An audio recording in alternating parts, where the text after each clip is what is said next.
I've always loved Pokemon, but I often wondered what it would be like if I made a Pokemon game myself. This is the record of my progress towards making the Pokemon game I have always dreamed of making.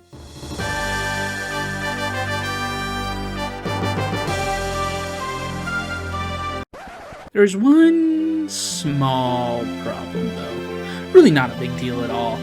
How do I put this? I don't know how to code.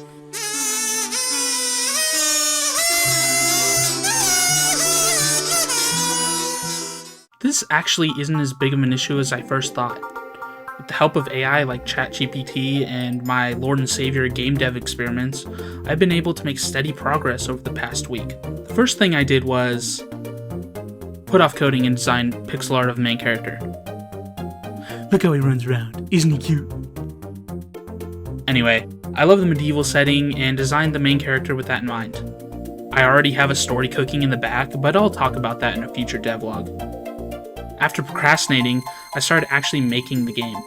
For now, I'm basically following Mr. Game Dev Experiment's tutorial word for word, as whenever I try to deviate, the errors are uncountable. With that said, I did get the character movement working with collisions and wild Pokemon encounters, although they don't actually bring you into the battle screen yet. Speaking of the battle screen, I decided I wanted to be a bit fancy and create my own health bars and menu inspired off the Sword and Shield UI. And let me tell you, that was a mistake.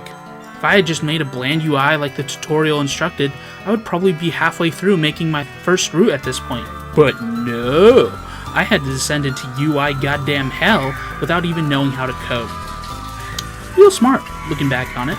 Anyway, after drawing up some UI elements and taking far too long to have the correct elements light up at the right time, I think I got something that looks pretty decent. I have implemented super effective moves, critical hits, and dynamic health bars, but I am still working on getting PP to actually change and for it to show on all moves at the same time.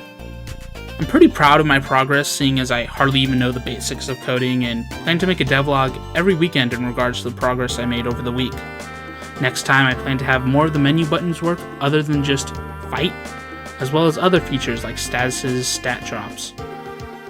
Maybe I will even have the pixel art for the starters as well, but we'll see. If you want to keep up with my progress, feel free to subscribe, and I would love to see any feedback below if you have any. This has been Panco, and I'll see you next week.